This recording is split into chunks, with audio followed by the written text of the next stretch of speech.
Alright, y'all.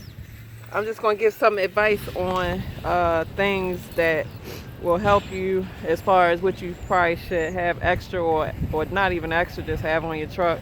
You know, because I keep talking about KB Smooth, but his videos is very informative on things. And like I said before, you know how you watch people videos and sometimes what they say might stick with you. So he actually inspired me to buy some of this stuff I bought today. And I'm surprised, you know, that I don't even have it already because, you know, I'm actually was, you know, a mechanic. So, like you say, most mechanics are mechanic mind thinking. So I got most of the basic stuff, but so, you know, I'm just figuring, all right, let me just get to the point.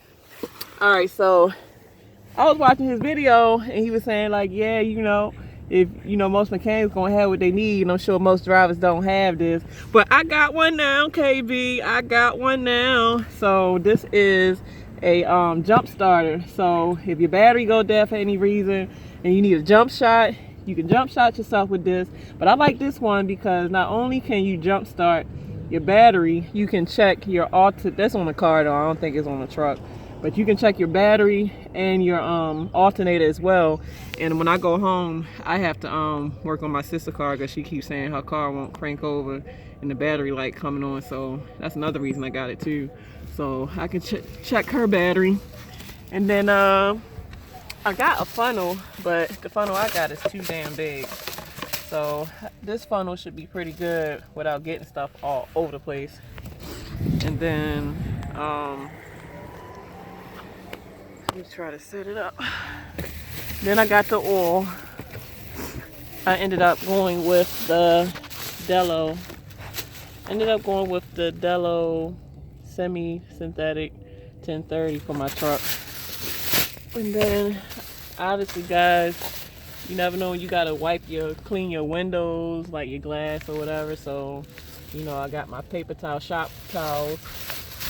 And somebody had made a comment talking about, I know that truck probably smells. My motherfucking truck don't smell. Shit, I'm not a dirty person at all.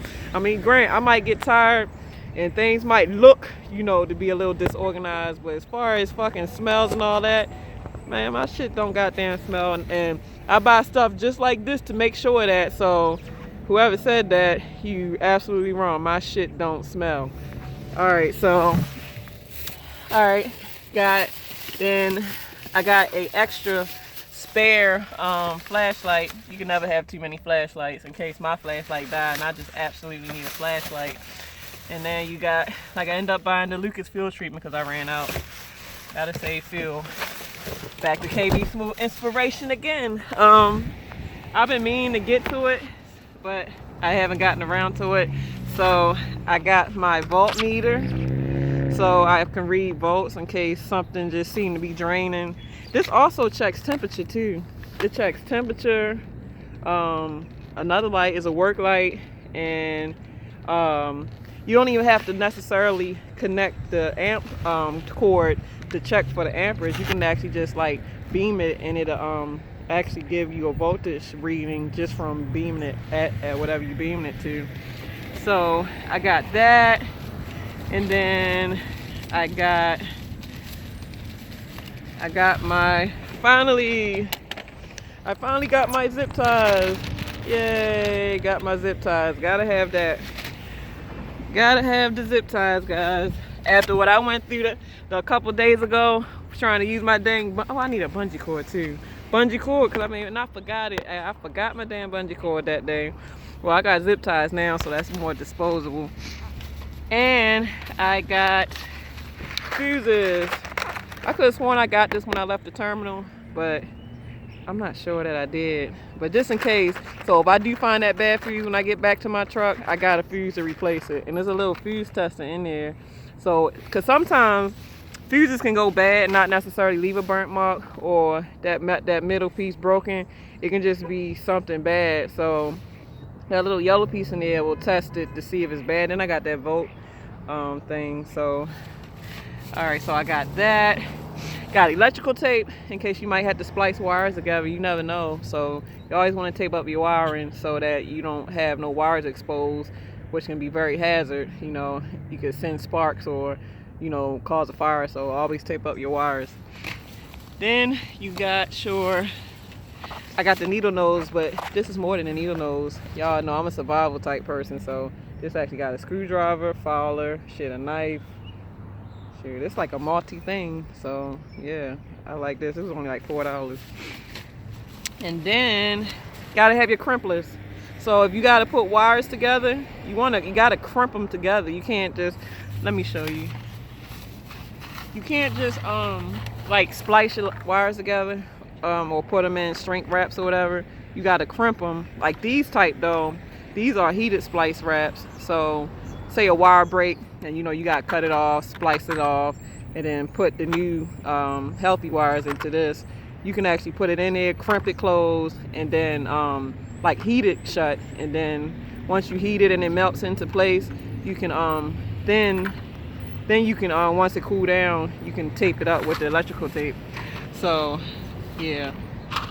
All right, so then I got my grease. You never know what you might need. Never know what you might need grease for. Like this is not for my fifth wheel, so the fifth wheel needs better, thicker grease. But I can use this stuff for like my wiring or my door hinges, or just little small stuff that needs to be greased up a little bit.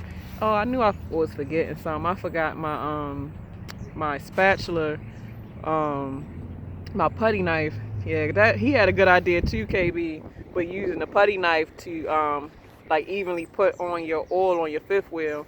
I forgot that. And I got all this stuff in my toolbox, but I can't wait to get to my storage unit to get it. So at least I got, you know, two of the same stuff. It don't matter. So this stuff would just be for my truck, and the other stuff would just be for personal use. So yeah, that's pretty much all in a nutshell. You know, you want to have this stuff because you'd rather be safe than sorry. So I mean, it costs a little money to get your storage and your tools and stuff up to par, but once you get them up to par, it is well worth it, because when the situation happens, you are so prepared that you're not scared. And a lot of times people get really nervous or scared in any situation is because either they don't know what to do to get out of it, or they don't have what they need to get out of it. So you can know what to do all you want, but as long as you don't have the tools you need, you're not getting out of jack. Like me, I can know how to fix a car all day, but if I don't have the wrench I need, if I don't have the ratchet I need, if I don't have the socket I need, then guess what? I'm messed up. So all right, y'all, let me get going. Time is of the essence. Let's make better time of it. And let's love each other, not judge each other. Let me try to get back to this truck and freeze my dang fingers off. So, all right, y'all, I'll be getting back to y'all. Deuces. My face is dry. All right, y'all, deuces.